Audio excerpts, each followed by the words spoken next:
Olá pessoal, seja bem-vindo a novas aulas que estaremos dando início aqui sobre o curso de TDD. Nestas aulas, o nosso ideal é fazer um breve resumo sobre TDD e principalmente abordar novas questões de concurso que foram cobradas sobre este tema no ano de 2018 e também no ano de 2019. Vamos então iniciar.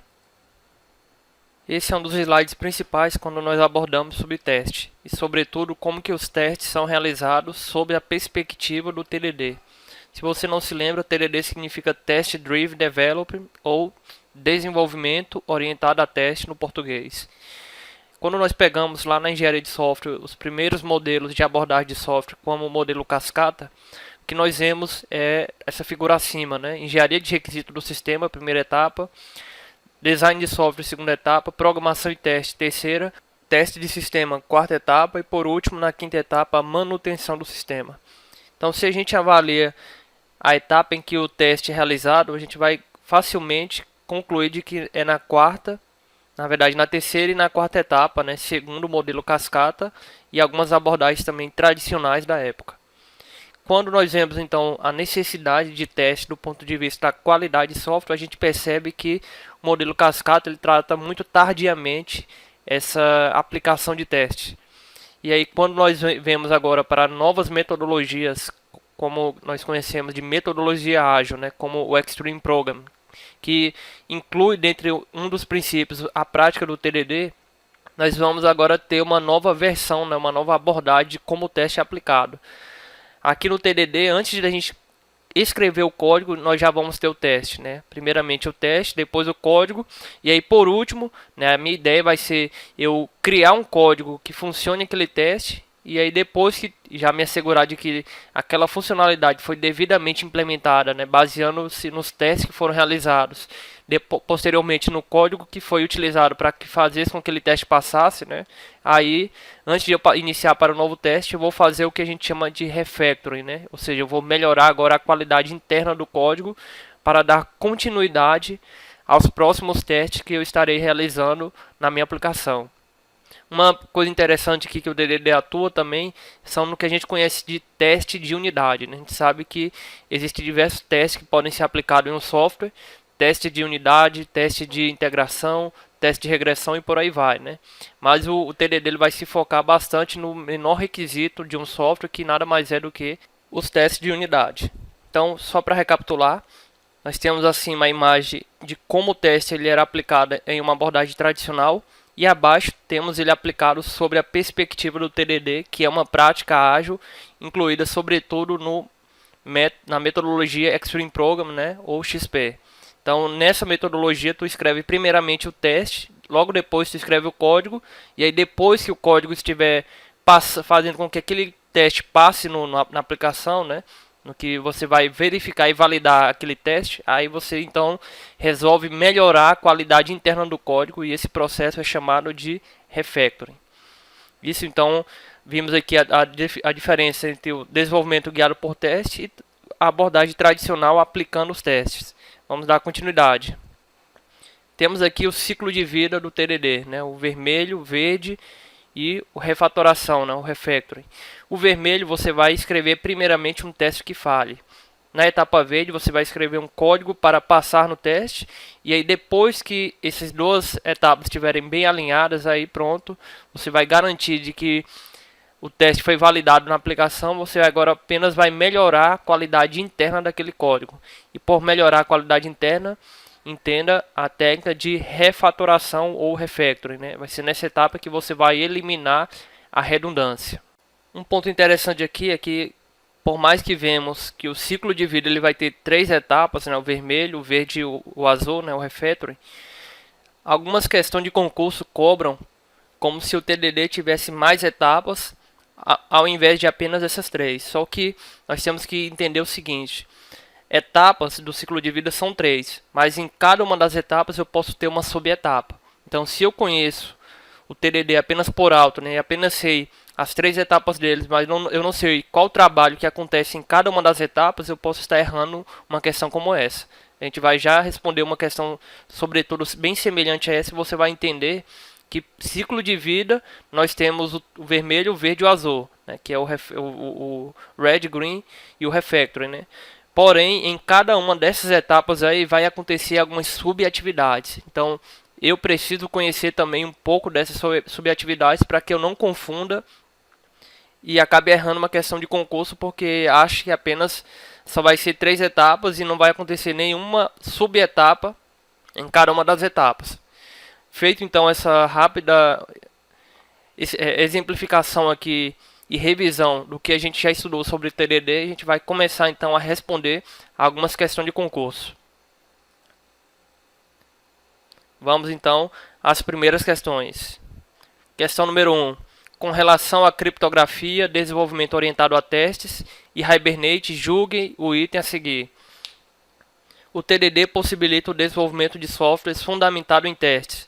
O ciclo do desenvolvimento do TDD segue os seguintes passos: escrever um teste que inicialmente não passa, adicionar uma nova funcionalidade do sistema, fazer o teste passar, realizar a integração contínua do código e escrever o próximo teste. Olha só, pessoal, esse tipo de questão era exatamente o que eu vim comentando agora há pouco. A gente sabe que o TDD ele tem 3 etapas apenas no seu ciclo. Porém, cada etapa nós sabemos também de que vai ter subetapas. Então, o que a questão está cobrando aqui quando ela fala, né? O TDD possibilita o controle de desenvolvimento de software fundamentado em teste. O ciclo de desenvolvimento do teste segue os seguintes passos, né?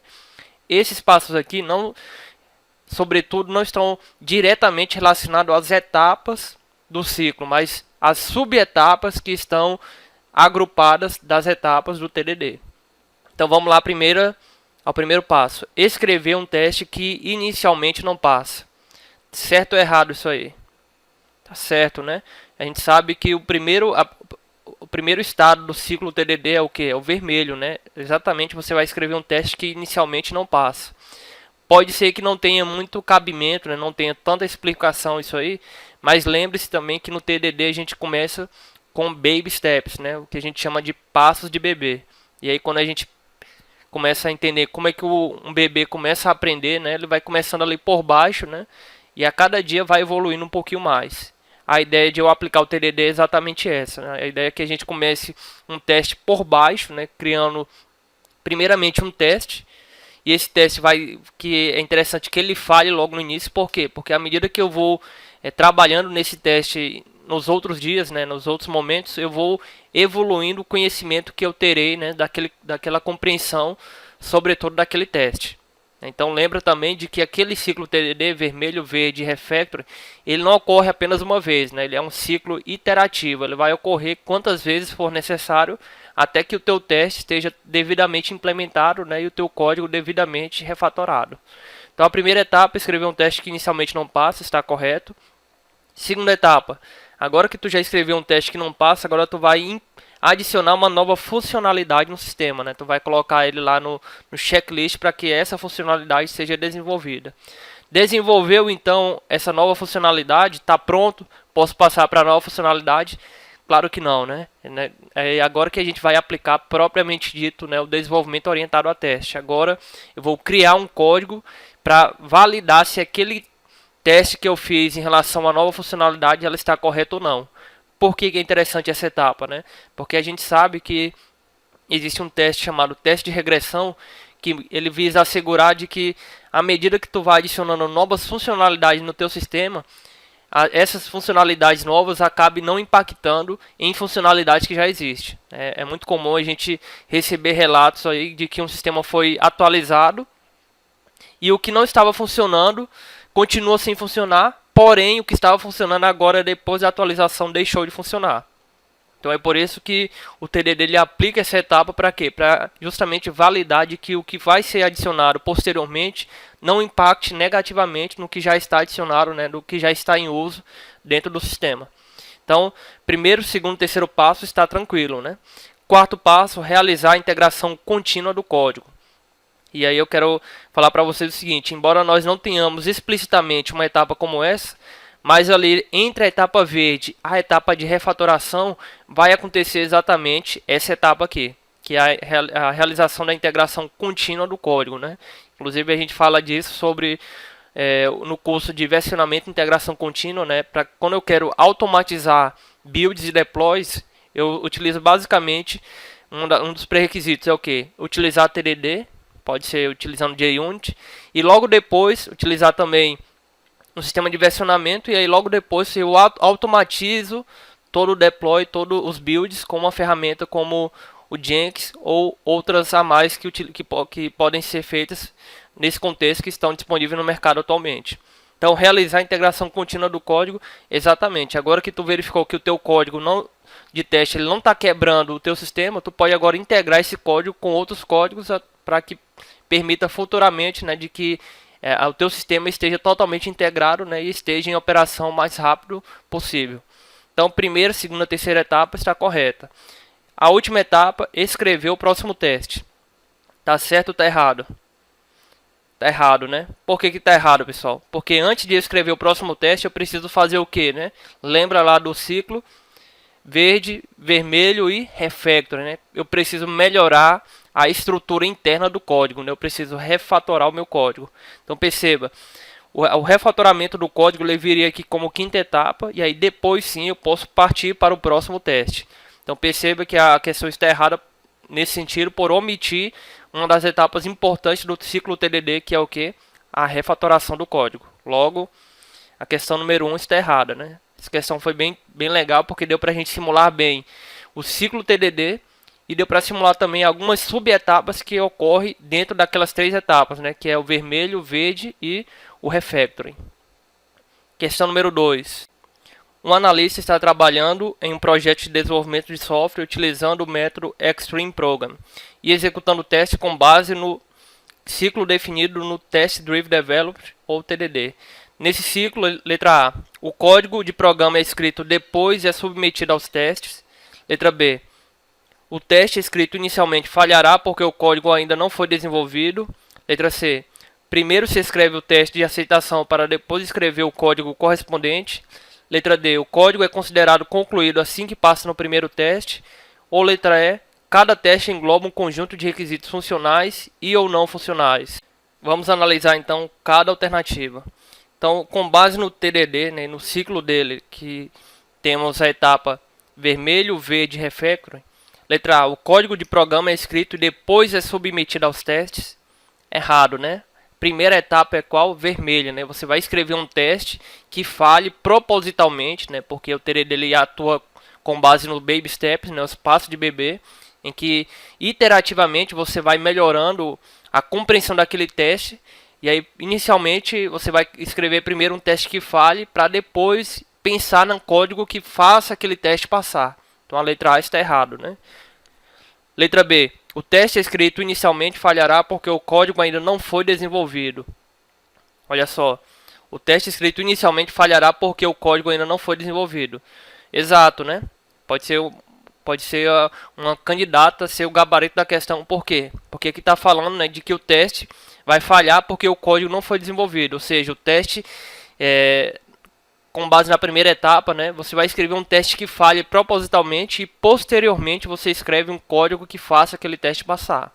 Então a letra B a gente coloca uma interrogação, pois ela é uma forte candidata a ser o gabarito da questão número 2. Analisando então a letra C, primeiro se escreve o teste de aceitação para depois escrever o código correspondente. Errado, né? Se você não sabe o que é teste de aceitação, esse teste é aplicado ali na última etapa, já não diz respeito mais ao que é feito internamente, né? Ou seja, ao teste de caixa branca, mas posteriormente ao teste de caixa preta, que é onde você vai colocar o seu sistema operando ali no ambiente do usuário e ele vai dar ou não o aceite dele, né? Com base em todos os requisitos que ele elencou, né? Com base em todas as necessidades que ele teve, e aí operando, né? Cada uma dos requisitos que um software precisa ter, né, para ter uma certa qualidade do software, tá? Então quem vai dar esse teste de aceitação vai ser o próprio cliente, né, o próprio usuário final. Então não tem nada a ver com TDD, tá certo? Portanto a letra C está errado. Letra D. O código é considerado concluído assim que passa no primeiro teste. Errado, né? Por que está errado aqui? Porque o ciclo TDD ele é iterativo, né? Você vai passar por várias e várias etapas até que de fato o seu código esteja concluído. Só que não vai acabar por aí. Ele vai ter que passar pelo que também? Exatamente, né, pela um melhoramento da qualidade interna do código, que é chamado de refatoração, tá certo? Então, letra D está errado. E aí, por último, letra E, cada teste engloba um conjunto de requisitos funcionais e ou não funcionais. Errado, né? A gente sabe que, com base no teste de unidade, né, que é o teste que é visado e objetivado pelo TDD, nós não temos essa preconização de abordar os conjuntos de requisitos não funcional, apenas conjunto de requisitos funcionais. Então, a letra E também está errado. Revisando, letra A está errado, C está errado, D e E também estão errados. Logo, o gabarito da questão número 2 é a letra B. Ok, então, espero que vocês estejam curtindo bem essas aulas e, sobretudo, essas questões que visam melhorar o aperfeiçoamento de cada um de vocês sobre o assunto de TDD. Eu vou finalizar a aula neste momento. Te vejo então na próxima aula.